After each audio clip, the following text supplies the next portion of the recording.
gobierno estadounidense con el AI Action Plan. Básicamente lo que busca es posicionar o garantizar la dominancia de Estados Unidos en la IA y colocarle como freno a China. Y es un plan bastante ambicioso con un enfoque global y evidentemente de dominancia. ¿Qué tal, David? ¿Cómo lo ves esto que acabo de comenzar con esta propuesta que está haciendo Donald Trump?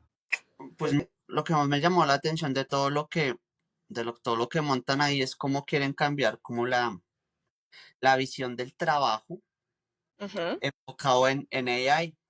Digamos al sitio web están los tres pilares. Exactamente. El primer pilar que es acelerar la innovación. Es como el plan central de la administración Trump es que todos los trabajadores y sus familias tengan oportunidades en la revolución tecnológica y en la infraestructura de la IA.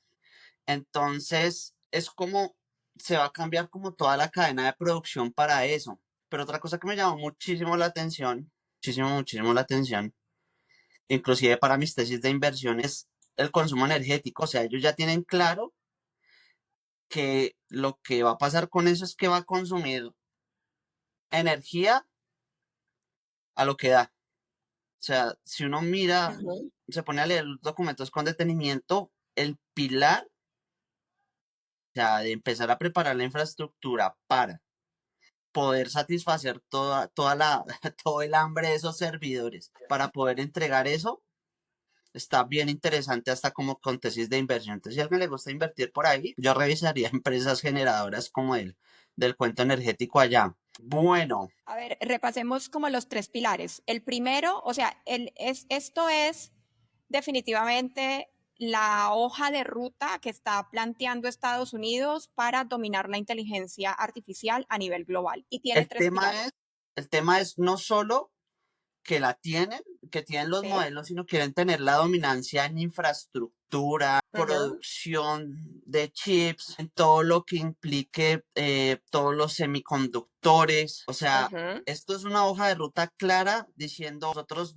estamos en la pelea, estamos corriendo y no nos vamos a como dejar alcanzar tan fácil. Hace como, creo que fácil un mes, 2 meses, se sacaron una ley allá para que los estados, a forma estatal, no puedan regular la inteligencia artificial. O sea, que no puedan como hacer leyes que vayan en contra como de que eso se mueva rápido, de que eso se Exacto. mueva muy rápido. Y esto acorde a eso. Entonces, ahora la cosa es, ¿y los otros países que, dónde están sus documentos, sus hojas de ruta?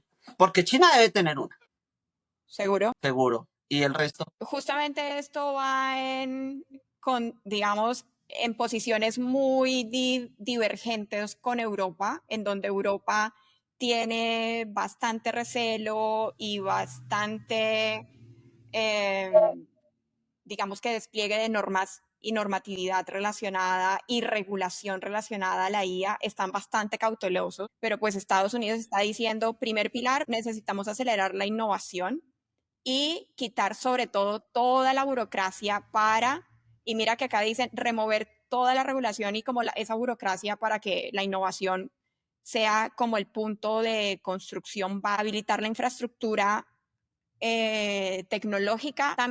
Eso implica también traer la construcción de chips a Estados Unidos y pensaría yo que dejar de depender de estas fábricas chinas de microchips.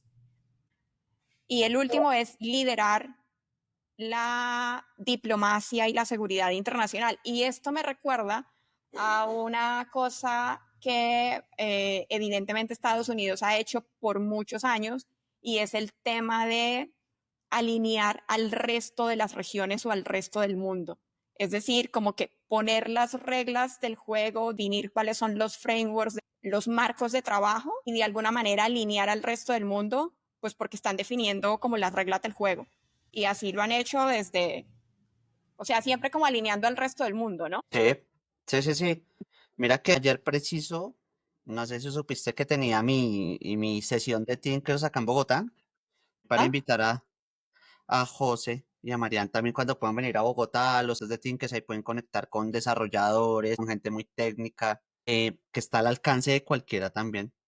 Que normalmente, antes de que salieran como este tipo de comunicados tan chéveres como donde Irina y yo estamos, contactar con gente técnica era muy difícil. O sea, que no teníamos uno con quien hablar. O todas empezaron a hacer estas comunidades y precisamente ayer estábamos hablando porque yo hice una sesión de cómo optimizar el entrenamiento para gastar menos tiempo en GPU, para que salga más barato, para cuando uno va a entrenar algo grande. Ujú. Entonces, esa es como la forma en que nosotros vamos a poder competir como con optimizaciones y con cosas, ¿Cómo ven ustedes? como con creatividad. Así es. ide- La idea es con poquitos recursos de pronto hacer lo mismo que ellos están haciendo sin gastar todo ese poco de inversión. Ahora, ¿qué es lo chévere de esto? Eh, yo siento que el mundo se está desglobalizando, pero en términos físicos, pero yo no sé cómo van a hacer eso con Internet. Ujú. Porque toda esa infraestructura que está construyendo Estados Unidos es para que la consumamos todos, porque igual Google nos va a vender los servidores, va a vender IA, todas esas empresas nos van a vender cosas. Entonces, ¿cómo van a hacer? Esto, para mí, nos beneficia a todos. Realmente a todos. Va a ser más barato, va a haber más potencia de procesamiento, van a haber cosas, la verdad, increíbles, increíbles, increíbles. Lo que pasa es que los otros países deberían tener una hojita de ruta y yo creo que eso no, como que no está.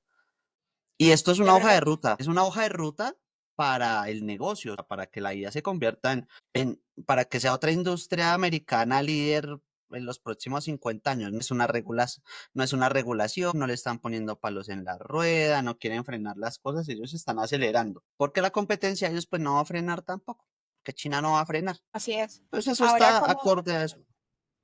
¿cómo conectamos eso con Latinoamérica? Y hoy que tenemos una sesión de Muy interesante. hacer enfocada en salud y en medicina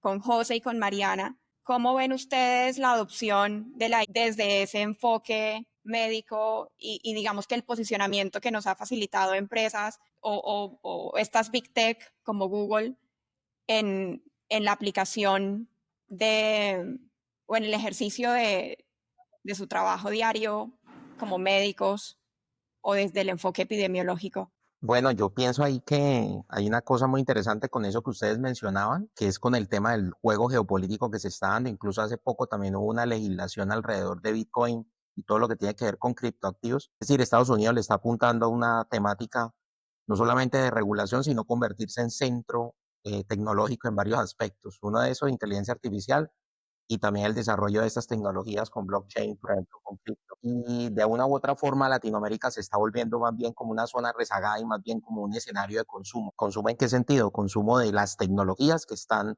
generando otros. Entonces, en este caso, más que nosotros como potencia generadora de ciertos desarrollos o ciertas creaciones, casi que nos estamos volviendo como un escenario de consumo. Bien. Y digamos que en el campo de la medicina, o en el campo aquí de las ciencias de la salud, no es como la excepción, ¿no? En este caso estamos también volviéndonos consumidores. Irina ahorita mencionaba una cosa muy interesante que era el tema de la práctica. Bueno, en el ejercicio médico, nosotros cómo lo estamos viendo con esa llegada. Y yo diría que hay como una mixtura frente a eso. ¿Y a qué me refiero con una mixtura? Me refiero con una mixtura en cuanto a que hay una serie de elementos en los cuales la medicina es un área del conocimiento muy amplia, donde hay ciertas especializaciones que están muy enfocadas, uno, en elementos técnicos y de lo manual, digamos, lo quirúrgico, eh, ciertos elementos operativos, y hay otro elemento que es, por ejemplo, muy centrado en lo clínico, que es como, por ejemplo, el elemento diagnóstico. O hay otras áreas de la medicina muy enfocadas en el uso de tecnologías de interpretación diagnóstica, por ejemplo, la patología, o en este caso, por ejemplo, la radiología. Y según eso, hay una penetrancia en varias de las especializaciones. Y yo creo que cuando uno va a evaluar eso en medicina, uno tiene que hacer esa jerarquización o esa categorización sobre cuáles son aquellas que más tienen más penetrancia. Por ejemplo, Geoffrey Hinton, hace poco yo veía una entrevista que le hacía a Geoffrey Hinton, bueno, él hace varios años dijo que la radiología se va a acabar. Se va a acabar porque las imágenes diagnósticas las van a leer, ¿no? Ustedes van y miran hasta hace poco unas publicaciones del New York Times y encuentran que la clínica Mayo está utilizando ya radiología. Entrevistaron al director de la clínica Mayo, a los radiólogos, y ¿cuál fue la respuesta? No, no estamos despidiendo radiólogos, estamos contratando más radiólogos porque están utilizando la IA. Y aquí viene una reflexión de Eric Topol, que a mí me gusta mucho, que es un médico muy divulgación en IA y medicina, que dice una cosa muy interesante, y es hasta qué punto ciertas actividades del ejercicio médico son operacionalizables. Es decir, en qué usted puede llegar y decir, la radiología es 1, 2, 3. Ese 1, 2, 3 puede ser la creencia del desarrollador de una tecnología y se encuentra con la realidad del ejercicio. Y cuando se encuentra con la realidad, usted se da cuenta que el trabajo del radiólogo no era solo leer radiografías, sino que tenía que ver el paciente, sino que también tenía que hacer unos procedimientos. Y cuando eso ocurre, es donde entonces, entonces no es que lo iban a reemplazar, sino que lo involucran. Entonces uno encuentra esas mixturas.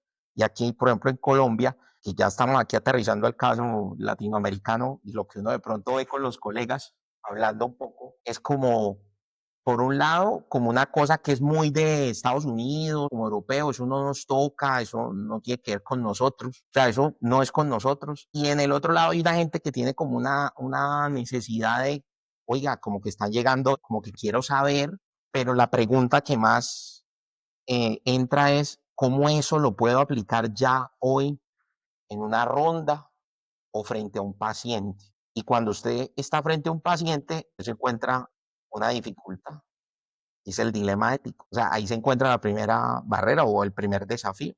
Y es si esa tecnología sí la puedes llevar ya en estos momentos a aplicarla.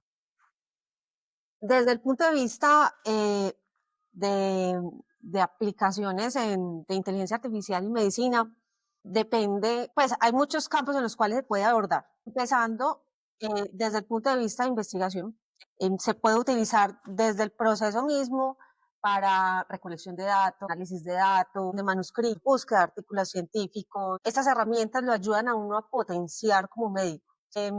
Desde el punto de vista diagnóstico, por ejemplo, son herramientas que se están creando, ¿cierto?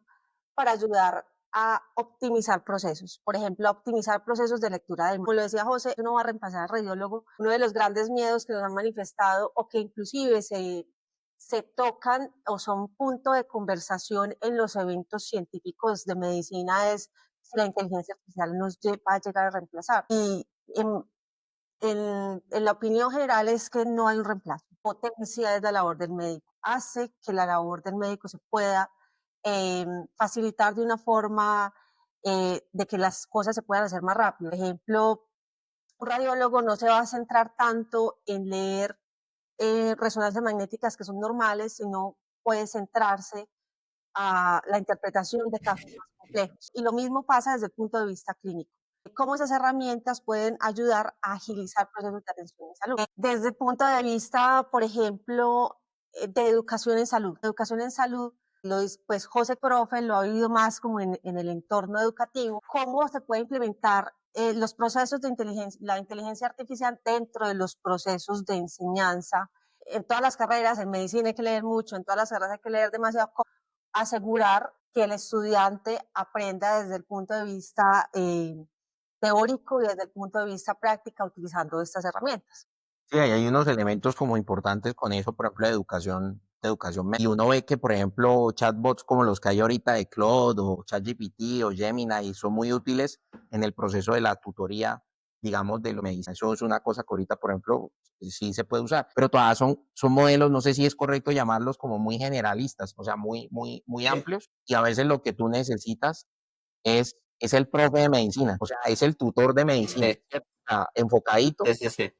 y que no le dé la respuesta de una al estudiante, sino como, hey, yo necesito que usted aprenda, entonces yo no le puedo dar la respuesta. Ahí hay como una serie de dificultades que hay que empezar a ver cómo las vamos sorteando para el aprendizaje de los estudiantes en formación. Ahora bien, José, tocaba un punto muy importante y también preocupante cuando ustedes hablaban de toda la parte de quitar todas las regulaciones de inteligencia artificial. En el campo de la salud, José tocó un punto muy importante, es el componente ético. Estamos tratando con datos que son sensibles. Toda la parte de historias clínicas, imágenes, laboratorios son sensibles.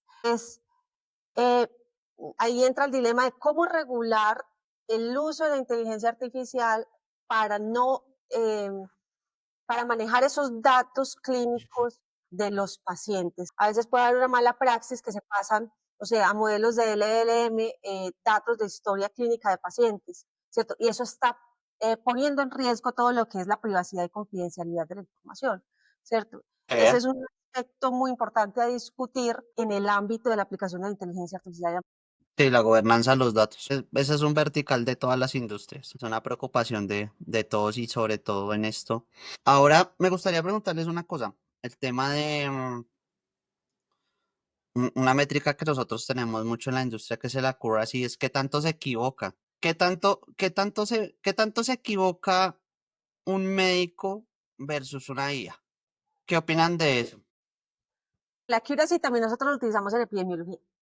Todos los estudios epidemiológicos, o por ejemplo, o por ejemplo las curvas ROC, también uno también las ve que las utilizan para mirar qué tanto sirve el modelo de inteligencia artificial. Nosotros las empleamos también para los estudios pues, de investigación. Y en ese sentido se han creado como diferentes iniciativas, por ejemplo, propuestas por Google. Hay una iniciativa, una inteligencia artificial llamada Amy, que quería optimizar ese razonamiento en precisión diagnóstica, es precisamente lo que tú estás hablando, y Sí, la conversación con el paciente. Uno de los puntos fuertes o lo que nosotros decimos como médicos ya, es que la inteligencia artificial a uno no le va a reemplazar ese contacto que uno tiene desde el punto de vista conversacional, empático, la conexión que uno hace con el paciente dependiendo del contexto clínico. Pero lo que se quería hacer con este modelo era, bueno, aparte de precisión diagnóstica, vamos a mirar a ver cómo podemos que esta inteligencia artificial modelo eh,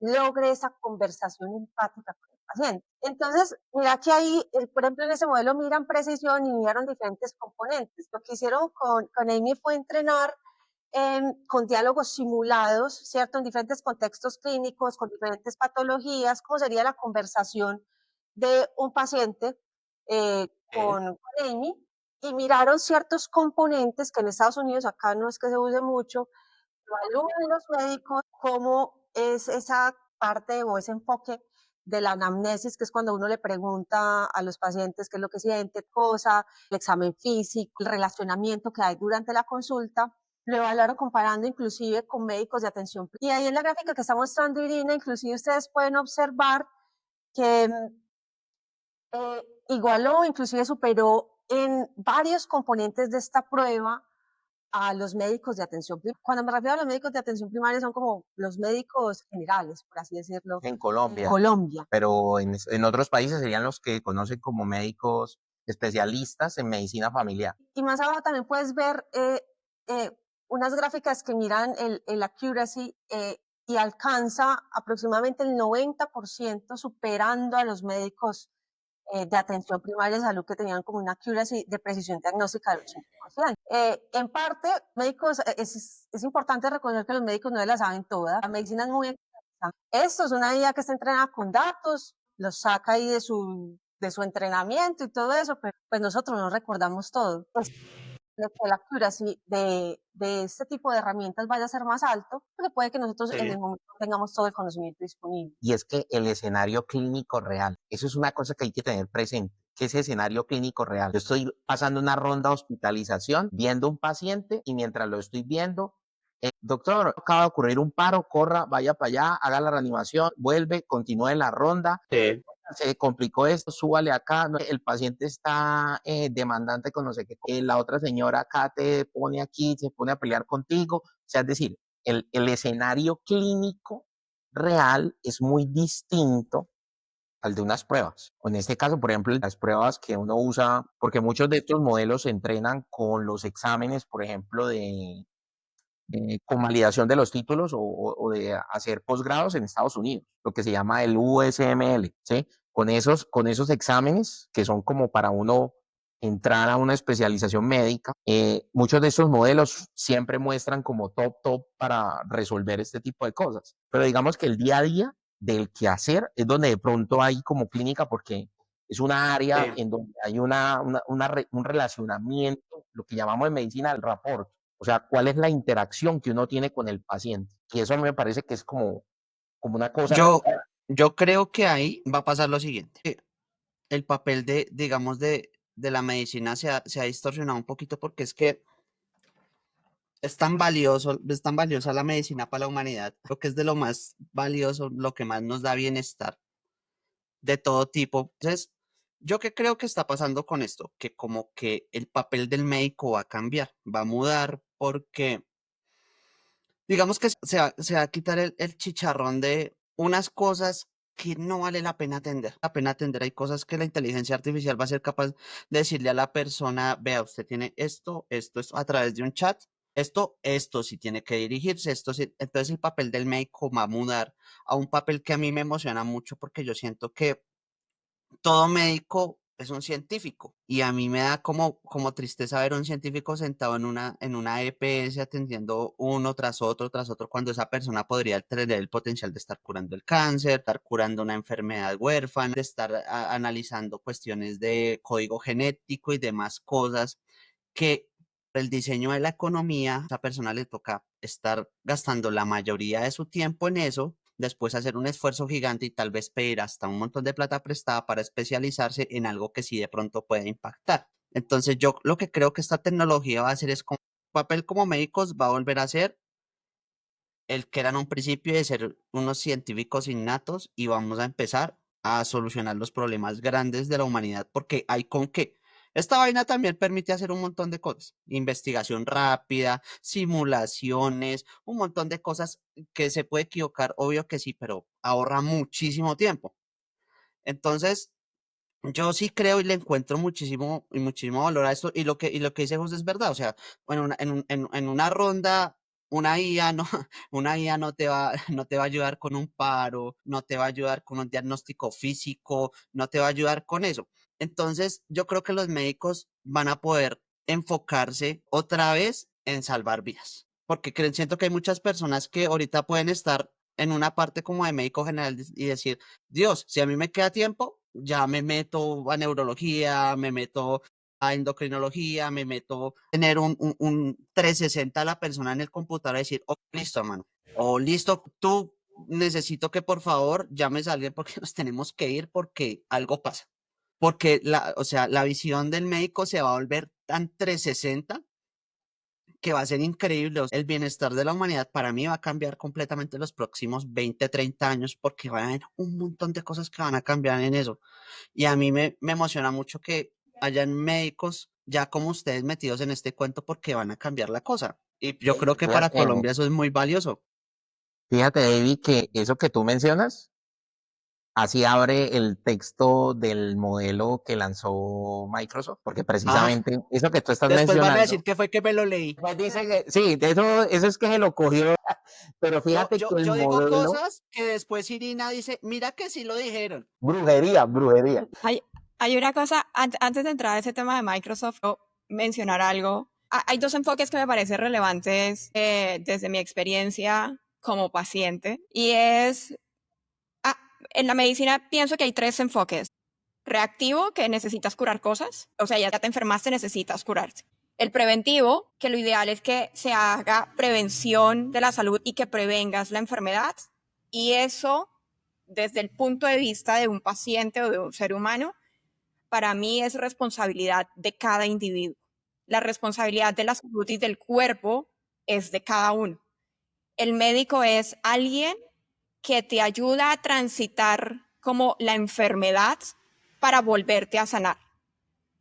Pero el enfoque que yo tengo es, yo voy al médico, no esperando que el médico me resuelva completamente, es decir, tal vez sí esperando que me ayude a resolverlo, pero siendo yo responsable de que yo soy responsable de mi salud, cómo me alimento, cómo duermo, cómo cuido mi salud mental, todo lo que implica eso. Y la tercera cosa es la promoción de la salud. Esto se lo escuché recientemente que entiendo que esa definición la tienen en la Organización Mundial de la Salud. Es como, no sé si la palabra es reactivo, pero está como esa parte reactiva, la preventiva y la promoción de la salud. Y a mí me parece que la tecnología o la IA específicamente podría jugar un papel muy crucial en las dos últimas, en la prevención y en la promoción, porque en la etapa de reactiva, situación clínica, médico es indispensable porque él tiene que palpar, tiene que tocar, tiene que mirar, tiene que evaluar de primera mano,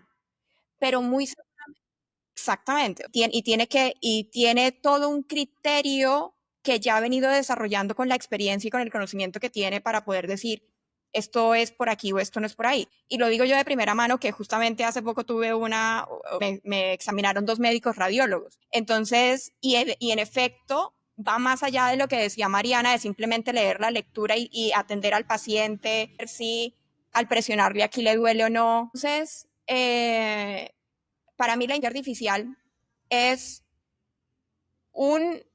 y me imagino, no sé si se vieron, yo era fan de estas películas de Marvel y me vi casi que todas, y no sé si se acuerdan de Wakanda, Sí, sí, claro. cuando sonaban a los... Sí, en Elysium, no sé si han visto una película que se llama Elysium, que también. es con Matt Damon, Buena. que tienen una colonia fuera de la Tierra, que pues es un aro, y ahí vive pues la gente de dinero. O sea, es como un paralelismo entre Estados Unidos y Latinoamérica. Ellos siempre van a eso, a que ellos viven súper bien y no viven súper mal, pero hay que definir qué es vivir bien, que depende. Ellos tienen una máquina donde uno se mete y cura todo, pero solo la tienen ellos.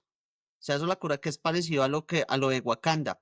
Pero con Irina, creo que fue en uno de nuestros primeros capítulos, vemos cómo el cine va influenciando como los desarrollos tecnológicos. Entonces, ahorita con esta tecnología que hay, y es que vamos a poner una fecha, 25 años, yo creo que eso ya puede estar muy cerca en ciertas cosas, porque es que la tecnología va a mil, y digamos, 2 médicos talentosos como ustedes dos cogen esta tecnología y empiezan a darse cuenta de que pueden hacer un montón de vainas que antes era físicamente imposible, o sea, pueden absorber conocimiento más rápido que nadie, los pone al nivel de cualquier médico de cualquier parte del planeta porque es que la IA es estándar. Ustedes pueden aprender lo mismo que aprenden en Johns Hopkins o que pueden aprender es lo mismo, la información es pública. Esto es muy bonito lo que estamos haciendo hoy porque está la cara bonita de la inteligencia artificial. Es de las cosas que yo digo, todo va a cambiar el bienestar de la humanidad. O sea, cuando alguien me habla de Terminator y de que esto nos va a acabar a todos, les digo, no, eso no va a ser así. Vamos a curar un montón de enfermedades, vamos a hacer un montón de cosas extraordinarias, van a haber un montón de niños que van a dejar de sufrir por esta vaina.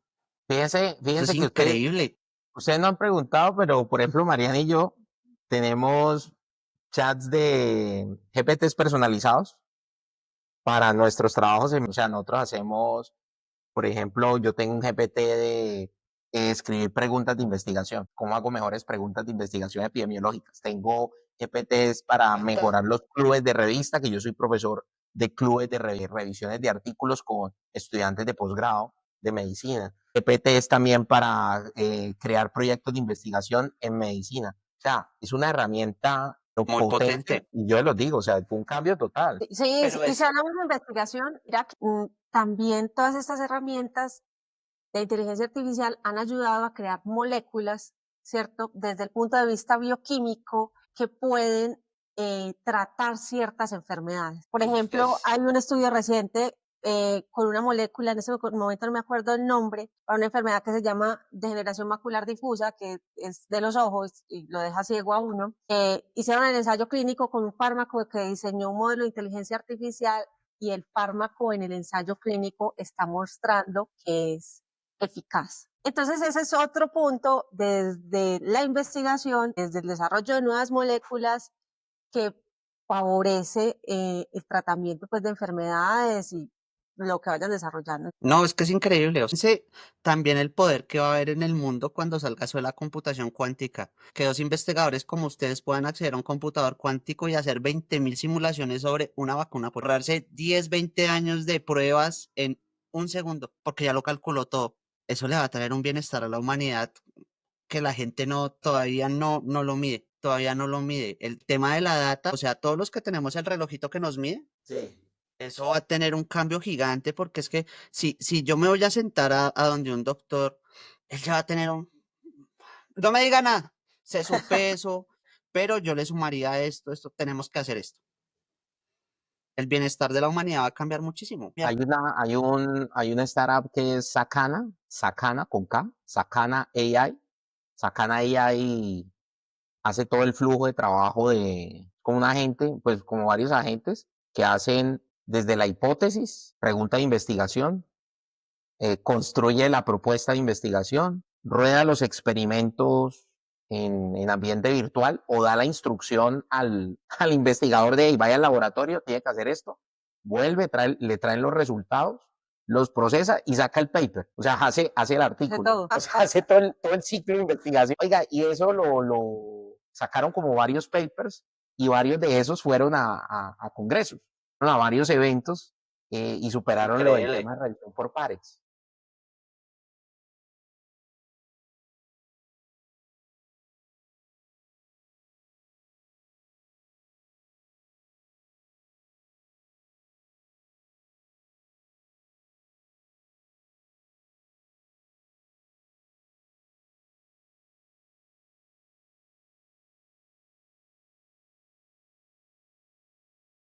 Lo que importa es que yo encontré que si hacemos esto vamos a salvar vidas. Eso es lo importante. Lo estoy formalizando para que todo el mundo pueda visualizarlo. Pero lo importante es que estoy dejando de perder el tiempo redactando y me estoy enfocando en investigar, en entregar cosas que sirvan. Está bien, ahí te voy a hacer una crítica. Recientemente, un estudio del MIT, ¿cierto? En donde conectaban a los pacientes a electroencefalogramas, que eso es un examen que mide la actividad eléctrica cerebral. Entonces, hicieron como grupos de comparación, yo no sé si ustedes vieron como esa noticia o ese estudio, en donde comparaban la activación de los cerebros en pacientes que redactaban textos solos, ¿cierto? En pacientes que redactaban textos, pero con ayuda pues, de buscadores en inteligencia artificial, y en pacientes no, en personas, perdón. En Ya sé cuál personas. me estás diciendo. Ya sé Y cuál me estás diciendo. en personas que dejaban la redacción de texto directamente a la inteligencia artificial. Y se encontraron que el cerebro se vuelve más perezoso, entonces había menos conectividad cerebral en esas personas que le dejaban toda la tarea a la inteligencia artificial. Y aquí viene la invitación es en cómo vamos a utilizar esas herramientas de inteligencia artificial para que cognitivamente nuestro cerebro no se apague, en términos sencillos. Sí, Debemos ser responsables para que nosotros no necesitemos eso que hacer estás diciendo es muy importante. Eso que estás diciendo es muy importante porque, digamos, y a mí, que digamos que no soy una persona tan formal, me aburre escribir un paper, pues que lo haga eso. Pero como a mí me gusta escribir otras cosas, o leer, o resolver problemas, o ciertas cositas, la idea es entender que de mis 24 horas, tengo que dejar mis 8 de sueño, ojalá sean más, para que mi cuerpo esté súper bien. El resto de mi tiempo activo, poderlo enfocar en cosas más potentes, como investigar, como hacer ciertas cosas, aprender, o sea, hacer un montón de vainas que normalmente no podría porque el tiempo no me da sin estas herramientas. Pero ojo, las herramientas no es para que yo me vuelva perezoso. ¿Por qué? Porque la competencia sigue existiendo y hay otra persona en otra parte del mundo con esa misma idea que está haciendo lo mismo que tú y él sí no es perezoso, a él sí le gusta hacer cosas. Entonces, no se trata de no hacer o dejar de hacer, sino qué hago con el tiempo que me queda libre. Investigo más, aprendo más, invierto más, o sea, ya como liberé tiempo, entonces, ¿qué hago con eso? En el caso de ustedes, el tiempo de ustedes es precioso, investiguen todo lo que puedan, saquen todos los artículos que puedan, por favor, saquen todas las empresas que quieran de eso, porque eso le va a traer un beneficio a la humanidad, pero es porque como ahora se les simplifica el trabajo, que digamos que era trabajo como muy repetitivo. Entonces ahorita sí se pueden concentrar en estas cosas bonitas que nos están hablando. No, es que me parece muy increíble. Qué gran capítulo, Irina. ¿Qué te digo? Ahora, Estoy muy emocionado. mira, con lo que estaba diciendo Mariana, solamente lo quería conectar con algo que vi hoy y es que una de las preocupaciones que mencionaba Sam Altman como en una de sus conversaciones era que había una relación directa con el uso de los LLMs con la toma de decisiones de las personas. Y es que pareciera que la gente está empezando a utilizar los LLMs para tomar decisiones que son muy básicas y muy simples. Y podríamos estar perdiendo la capacidad de toma de decisión de cosas que son relativamente sencillas. Y yo me acordaba, no sé, hace algunos meses atrás que decíamos, ay, vamos a utilizar ChatGPT para que nos ayude a contestar mails. Pero decía, ¿qué sentido tiene contestar mails si yo puedo escribir el mail muchísimo más rápido, 3 líneas y ya está? Sí, no, es que hay Y cosas el que en la tema que de no. o sea, sí, pero la realidad es, dando esto como una tecnología que ha sido tan avasallante, pero que también ha sido de tan fácil acceso para todo el mundo, ¿cuál es el impacto en el uso en términos mentales y de cómo cambian sus hábitos al tener acceso a ChatGPT. Voy a decir de mi experiencia, yo hablo muchísimo, o sea, yo utilizo, la que más me gusta usar es Cloud, pero utilizo ChatGPT y utilizo Gemini. Pero llegó un punto, más o menos como a principios de este año, que prácticamente le estaba preguntando todo. Y no porque conscientemente lo quisiera hacer, sino porque se integró en parte de mí como un hábito hasta Ok, que te vuelves consciente y dices, uy, le estoy preguntando sí, demasiado. sí, Cosas sí, que sí. usualmente no le preguntaría y entonces tu discernimiento podría empezar a disminuir, pero hay que estar como muy, muy awareness, como muy consciente de eso. ¿Y cuál es el impacto y cómo ustedes lo ven? Porque al final son cambios tan sutiles en los hábitos que uno no ni siquiera lo nota. Que es como lo mismo que pasa con la dopamina que te libera cuando ves TikTok o ves Instagram, que ahí. Sí, es el placer de que te ahorraste el tiempo. Pero mira que eso siempre ha pasado. O sea, también quiero ver que como que las cosas es de ciclo. Te voy a poner un ejemplo práctico de por qué, digamos que esto sí es algo peligroso para la gente perezosa. Sí, así no hay nada que hacer. O sea, eso va a ser así, grave. O sea, no podemos hacer nada con ellos. Lo siento, amigos. Pero digamos Edad Media, antes del Renacimiento, todo escrito en latín, la gente embalada, no había, y llega un señor y hace imprenta, pero no era suficiente, entonces después dijeron, ve, empecemos a sacar libros en español, en inglés, en francés, y para la gente que leía decía, no, esto es inconcebible, o sea, aprendan latín, perezosos. ¿Por qué no aprenden? No es que eso es importante, pues ese se murió, ¿sí me entiendes? Y hubo gente que le encanta leer, o sea, seguimos habiendo gente que nos encanta leer, y a mí me encanta leer libros físicos, a mí casi no me gusta leer en tablet ni nada, me gusta tener el libro para rayarlo, para hacerle cosas y eso. Pero eso va a seguir pasando, esto es realmente peligroso, es para la gente que realmente siempre, como que, no sé, no le mete un poquito, y Pero, ahora menos, y ahora pero sabe una menos. cosa, ya que usted está hablando de historia, que es una cosa también importante y es, nosotros pasamos de ser una especie evolutiva nómada, empezar a quedarnos quietos, A sedentarismo. disminuyó notoriamente la actividad física y Ujú. eso conllevó a que se crearan nuevos hábitos alrededor de ir al gimnasio. Digamos, el gimnasio es una construcción, Sí, o sea, que nos tocó que ya no hacemos crearla. nada.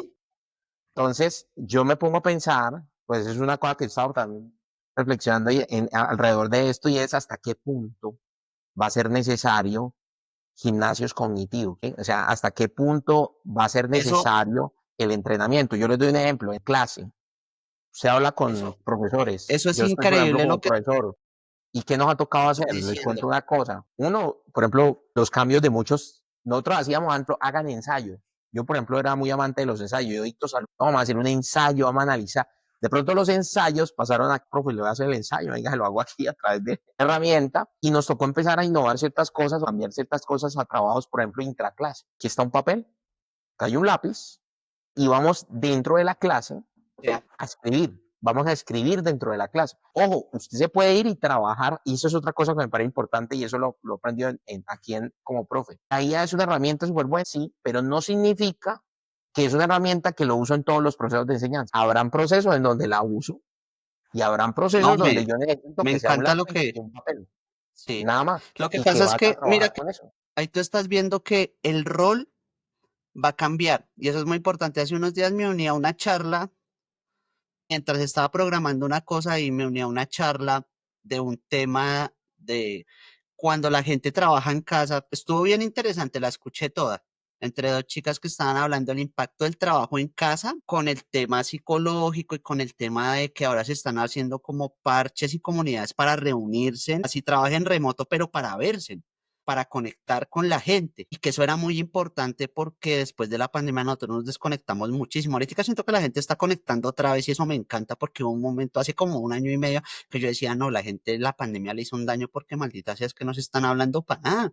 Háblense, Dios, eso no es bueno, ¿cómo no se van a hablar entre ustedes?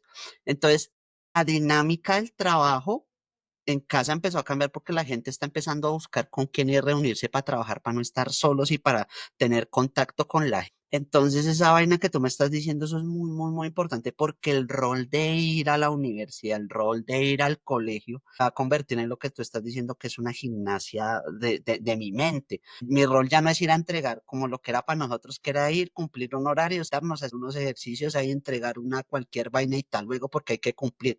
Siento que el papel de la educación se va a volver un trabajo, exacto, un gimnasio para mi mente. Yo voy a una universidad a hacer un gimnasio para mi mente porque si me quedo en la casa hay 30.000 IAs que van a hacer todo por mí y eso es malo para mí. Entonces yo no puedo quedarme en eso, tengo que ir a interactuar con la gente, hablar con la gente, dar grupos de estudio, hacer un podcast y traer a 2 invitados súper buenos que hablan de medicina. Ese tipo de cosas toca hacerlas, pero ese tipo de cosas solo se hacen si se une la gente. Si Irina me escribe y nos escribimos y vamos y nos encontramos y nos conocemos y empiezan a pasar cosas, eso pasa con eso. Pero entonces es una preocupación válida, sí. Cuando llega una tecnología así de potente, si la gente es de que la coja por donde no es, olvídense. Pero siento que el discurso de la mayoría de las personas, mucho ya está siendo muy consciente, es decir, "Es con esto porque es bueno para esto, pero no es bueno para esto". O sea, siento que la gente está siendo un poquito responsable en ese sentido. Decir, oiga, no se le olvide que la IA a usted le puede hacer todo, pero tampoco es bueno que le haga todo. Una cosa es que usted coja IA para investigar y acelerar su investigación. Otra cosa es que piense que ella va a investigar por usted o que va a hacer las cosas por usted. Esto es una herramienta que lo empodera, lo acelera y lo convierte en un superhéroe, pero en ella, o sea, eso no la... tenemos un compañero en un grupo que dice que todo por cero, todo multiplicado por cero siempre da cero. Perdimos. No producir nada porque eso siempre ha pasado. Es nuestro proceso social, así funciona. Entonces, siento que la preocupa y siento que está siendo muy responsable, digamos, Sam Altman y los otros fundadores. Ojo con lo que está pasando cognitivamente con todos con eso. Ese ya es un llamado de atención importante. Digamos, ahorita yo como la estoy usando, cuando tengo un chicharrón que ya no puedo solucionar solo, pregunto. Para investigar la estoy utilizando mucho para investigar cosas, mucho, mucho, mucho que me está ahorrando mucho tiempo investigando, pero realmente para más cosas no siento que sea pertinente. O sea, sé que podría automatizar algo en LinkedIn para que publique por mí, pero yo digo, ¿por qué poner un post que tanto trabajo es? Nosotros a veces utilizamos eso, por ejemplo, con lo de los posts, pero o no sé si todavía falta como refinar un poco como esas instrucciones. Eso a veces Eso cuando es queremos prompt crear engineering, contenido eso. divulgativo, porque siempre, claro, hay unos elementos muy genéricos. Cuando te empieza a votar, todavía no hemos como dado con eso, porque lo hemos querido utilizar para compartir contenido divulgativo. Yo quiero hacerle, que- así que quiero hacerles una pregunta a José y Mariana. ¿Ustedes cómo ven a Colombia posicionados en el sector salud o en la medicina para integrar estas capacidades? Porque nosotros podemos hablar, por ejemplo, de lo que vemos en la industria tecnológica, el sector B2B, en las empresas de tecnología. Bueno, yo que trabajé mucho tiempo en las telecomunicaciones, pero ¿ustedes cómo lo ven? Entonces, ¿qué retos ven ustedes en Colombia? ¿O qué cosas ya han visto que incluso nosotros no sepamos que sean cosas de éxito que hayan pasado? Si es que han pasado. Yo hablaría primero como salubrista que soy. Y el primer gran reto que tenemos hoy es la crisis del sistema de salud que está viviendo en estos momentos Colombia, donde hay un desafío financiero, sostenibilidad financiera, una dificultad en que el dinero que se destina de montos para financiar la salud de los pacientes es insuficiente en estos momentos Ujú. y en que hay unos retos en el cual hay una conversación entre distintos actores del sistema que no logran ponerse de acuerdo para definir cuál es el camino, en este caso, que hay que hacer para salvar o mantener sostenible el sistema de salud. Sería el primer gran reto. Hoy en día, uno de los actores claves son las IPS, clínicas y hospitales. En estos momentos, a nivel nacional, la gran mayoría de clínicas y hospitales están en una dificultad inmensa. Varias personas expertas del sector que están trabajando en tecnología nos dicen una cosa que es muy cierta y es, estas tecnologías claramente son el camino y en mi opinión creo que lo es, el camino para solucionar muchos de los problemas que ahorita vive el sistema de salud colombiano. Yo voy a dar otro punto de vista más porque trabajo pues en una clínica, ¿cierto? Mi punto de vista es que, por ejemplo, los directivos o sí, en la clínica dicen, sí, yo quiero implementar inteligencia artificial, ¿cierto? De una forma muy genérica. Pero a la hora de preguntarse cómo quieren utilizar inteligencia artificial, ellos no identifican o priorizan ese caso de uso para ser solucionado por inteligencia artificial. Otro inconveniente que puede haber, ¿cierto? Y es los datos. O sea, para poder desarrollar o implementar cosas de inteligencia artificial, ustedes más que todos lo saben, es muy importante la calidad del dato y la disponibilidad de los datos. En Ujú. las clínicas, hospitales se maneja una inmensa cantidad de datos de múltiples modos, ¿cierto? Ahí está en qué tanto es la calidad de ese dato, qué tan fácil es la extracción de esos datos. ¿Sí?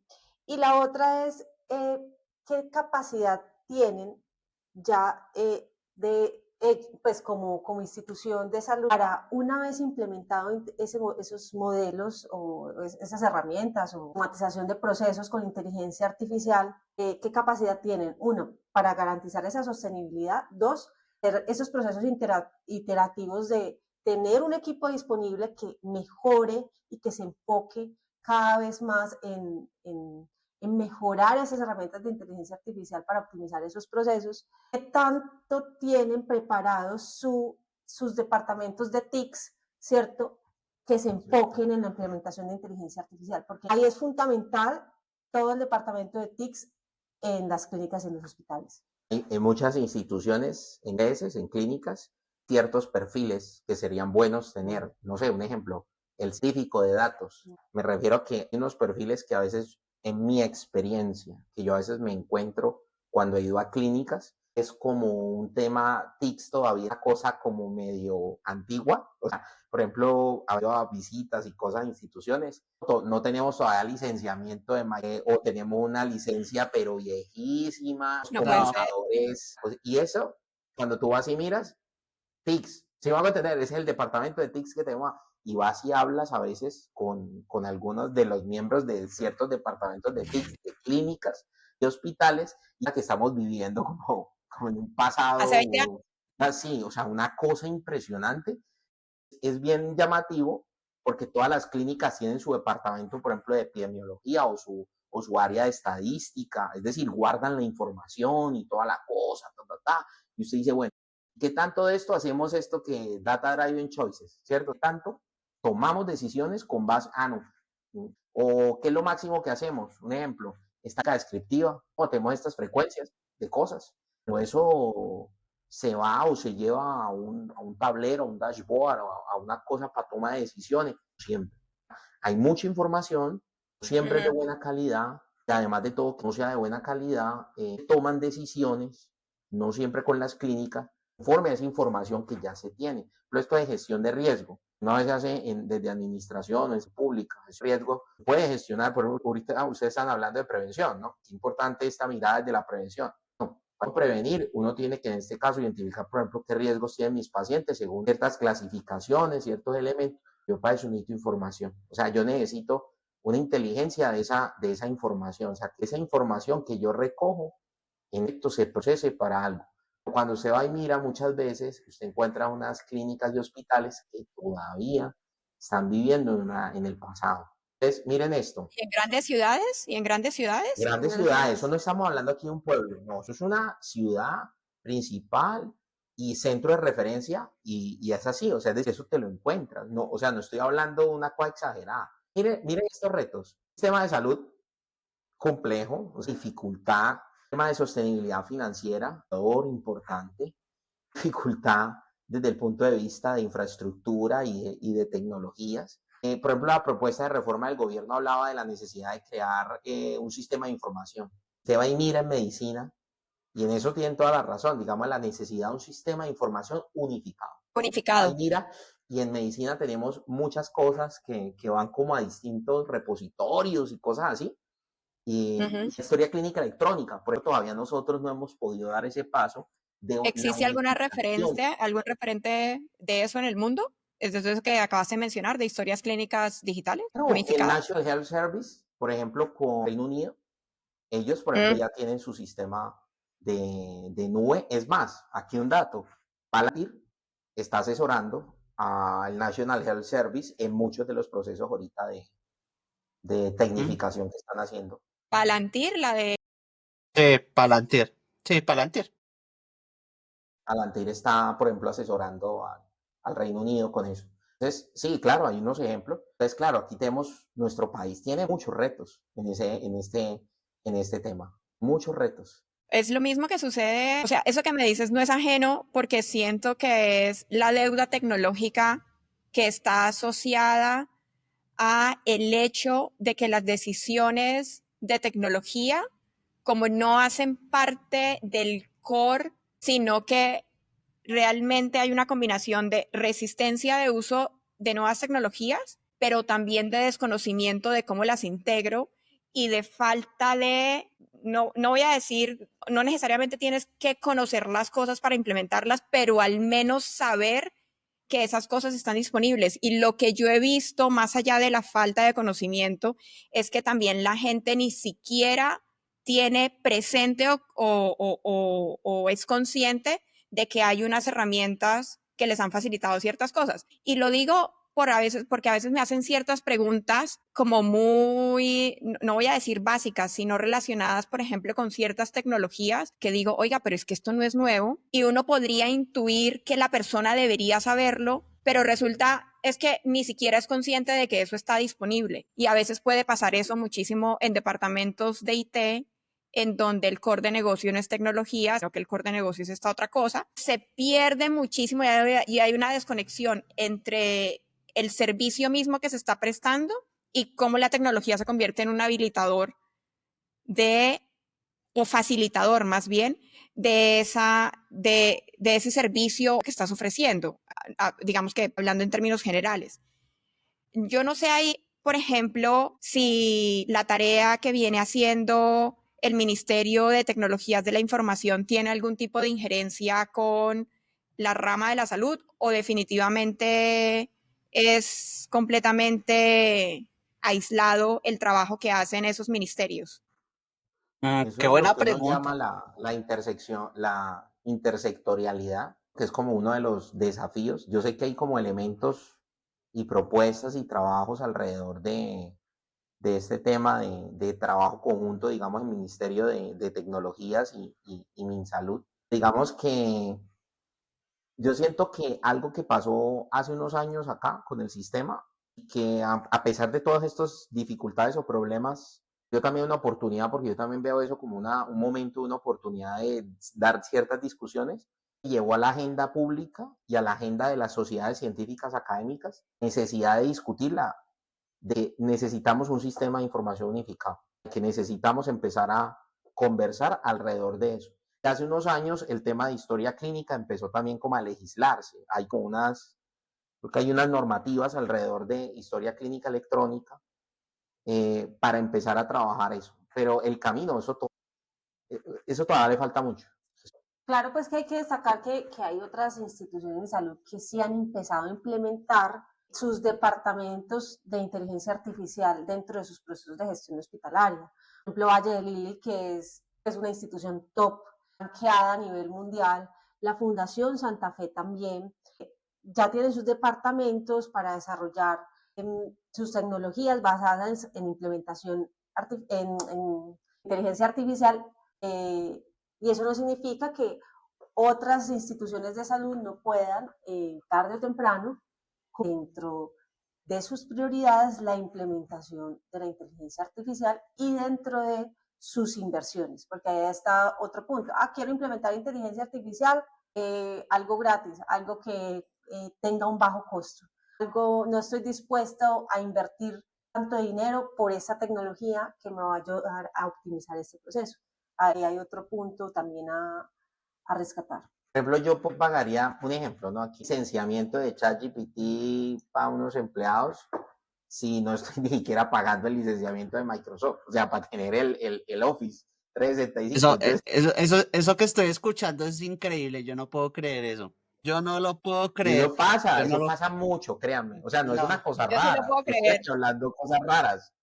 No es la cosa rara. Los ejemplos que da Mariana O sea, es decir, son como la excepcionalidad de todo, ¿cierto?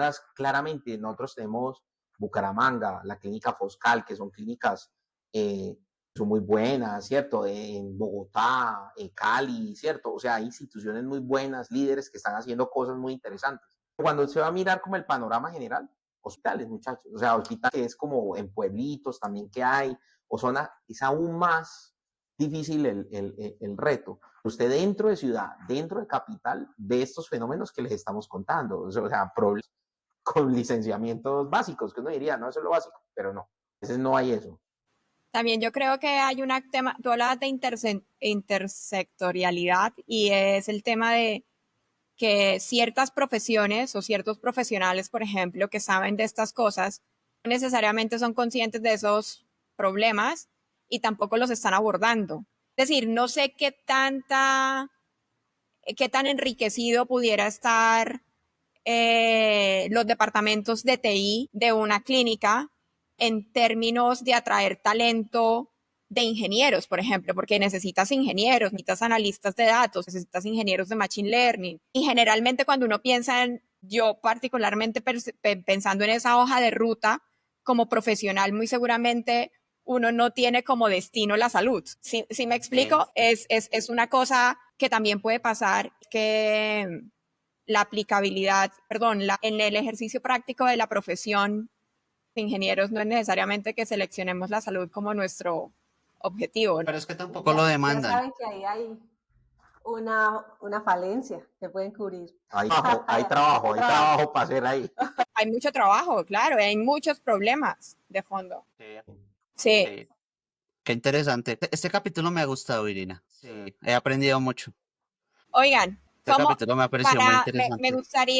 me gustaría que hablemos un poco de esto, cómo ven ustedes este tema que estaban mencionando ustedes de estos modelos de Google, de qué es lo que han visto, cómo los están usando o cuál es la referencia que tienen de esta aplicación. Qué Estás pregunta tan interesante. proyectando el de Microsoft, ¿cierto? Ese de Microsoft en este caso, Este está aquí, míralo.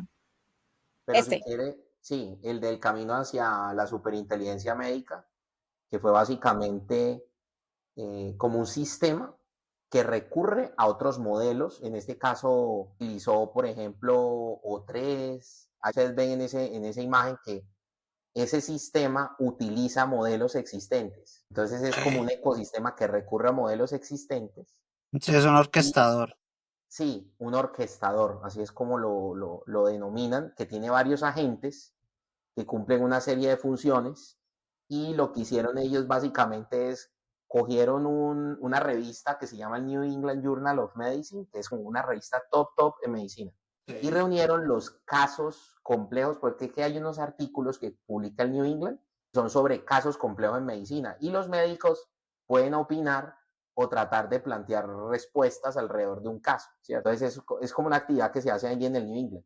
Lo que hicieron Microsoft fue coger todos estos casos complejos y se lo dieron a este orquestador que tiene como, ustedes ven ahí que son como varios agentes, pero básicamente lo que ellos hacen es crear como donde dice SD Bench Framework, básicamente es como el que contiene la información y comienzan entonces a ¿qué? Comienzan a, ¿qué? A darle información de esos pacientes y el orquestador con sus agentes empieza a hacer preguntas. Mira, y le ve la cabeza, le ve el pecho, tenido, y le va dando información, le va dando información, le va dando información. Y él puede tomar decisiones de, sigo haciendo preguntas, o le mando un examen, o doy un diagnóstico. ¿Sí? Y cada una de esas decisiones simularon un costo virtual. Pidió cuadro hemático, el cuadro hemático vale, no sé, $10, $15. ¿Me hago entender? Entonces cada decisión tenía un costo. Lo innovador de este ejercicio que ellos hicieron es de los modelos que ahorita está involucrando temas relacionados con economía de la salud. Y lo pusieron a competir con médicos expertos. Voy a aclarar, médicos no tenían acceso a libros, ellos solitos por su lado.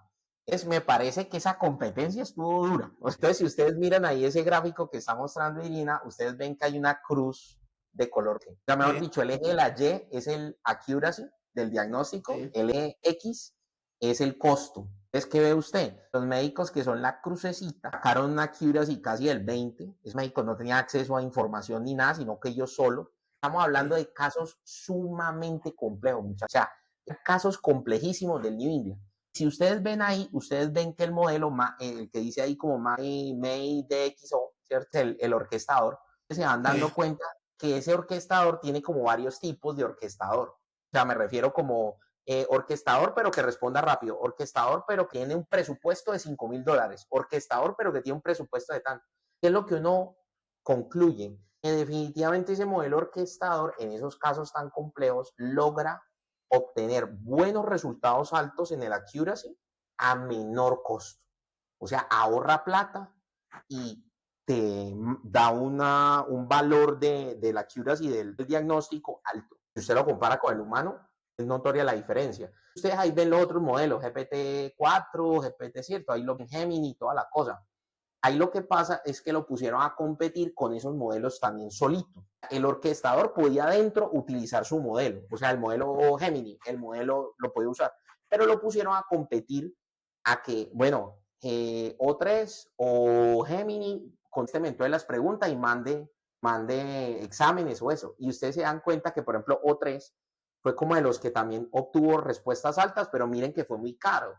Y es que ese es otro lío que menciona Microsoft en ese paper y es, sí, a veces usted puede que el modelo te diga, hey, sí, hay que hacer esto, hay que hacer esto, hay que hacer lo otro, pero él no tiene, dentro de su entrenamiento, no necesariamente tiene, oiga, pero usted no tiene libertad aquí para mandar todo, ¿no? O sea, tiene que también tener en cuenta cuánto va a costar lo que si logró llegar al diagnóstico, a qué precio. Usted se da cuenta que O3 es bastante caro y tiene una accuracy con todos esos paraclínicos que mandó también alto, pero usted puede ver que el orquestador logra accuracies del 80, si se dan cuenta, y Más barato.